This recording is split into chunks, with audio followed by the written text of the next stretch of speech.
Биз алган аманатыбызды мынакей канча адам турат. Могулар көрсөтүп атабыз. Алган аманатыбызды биз отчет бериш керекпиз да. Ушул отчет берген үчүн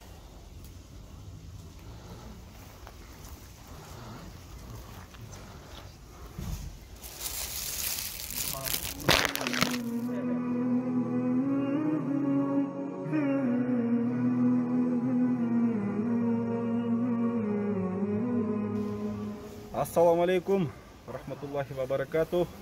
3 октябрь 2020 жыл. Ушул боркер бир туугандардын, берешен адамдардын жардамы менен, ошолордун себеби менен мынакей Мүрөк коомдук бирикмесинде тизмеде турган жалгыз боо энелерге, ушу инвалидтерге ушу картошка, пияз алып турабыз. Тагыраак айта кете турган болсок, 800 кг пияз алдык. 2200 кг картошка алдык, 45 000 сом болду. Андан кийин демирчилерди айтып кете турган болсом, Токтолалы кызы Урматкан деген энекебиз ушул катуу оору менен ооротуптур. Өзүнүн пенсиясын алып, садака баардык пенсиясын алып бизге садакага берди. Кудай буйруса Бишкекке кетет экен. Урматкан энекебизге обязательно дуа кылыңыздар. Анткени бир катуу оору менен ооротуптур, садакасын берип кетти. Ошол энекебизге Аллах узак өмүр берсин, ден соолук берсин.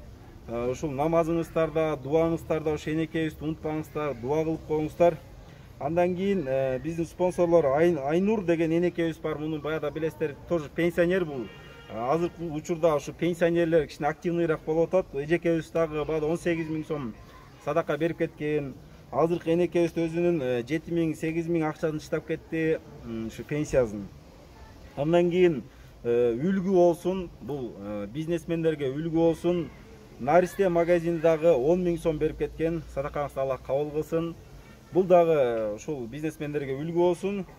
Жана чет өлкөдөгү биздин мекендештер ушу алыста ушул өзүнүн үй бүлөсүнөн, бала чакасынан алыс болуп, ушул чет өлкөдө иштеп жүрүшөт. Ошолорду Аллахым ушул берген, Аллах берген ырыскысынан кичине болсо да бөлүшүп атышат. Силерге рахмат. Садакаңыздарда Аллах кабыл кылсын. Ушу алыста жүрөсүздөр, жаман байледен, жаман кырсыктан Аллах сактасын. Кудай буйруса мынакей азыркы эле мен атап кеткен биздин спонсорлордун атынан биз Мүрөк коомдук бирикмеси жана лично мен бул жерге эч нерсе өзүм бир сом кошкон жокмун. Биз болгону ортомчубуз. Көп ойлойт, силер болбогон нерсени чыгара бересиңер дейт. Мен өзүм чөнтөгүмөн чыгарып аткан болсом мен чыгарбайм, аны жашыруун эле берип коем. Эл берип аткан нерсени мен обязательно эл көрүп аткандан кийин отчетумду берем. Ошону туура түшүнүңүздөр. Дагы кайталап коеюн, Мүрөк коомдук бирикмеси жөн эле көпүрө бул жерде. Эч кандай эч нерсе кылбайбыз, бизге алып келип берип коебуз. Биздин миссиябыз ошол эле. Кудай буйруса мынакей аманатты өз ээлерине тапшырдык. Кудай буйруса алып кетишет иншалла. Кошумчалап кетейин.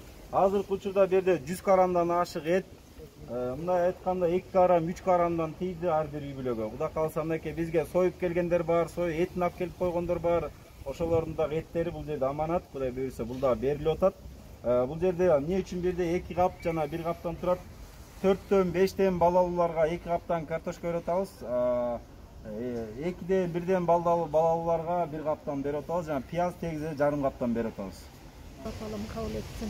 Мен батам эмес, Аллах аланын батасы болсун. Амин. Кудай тилебеди.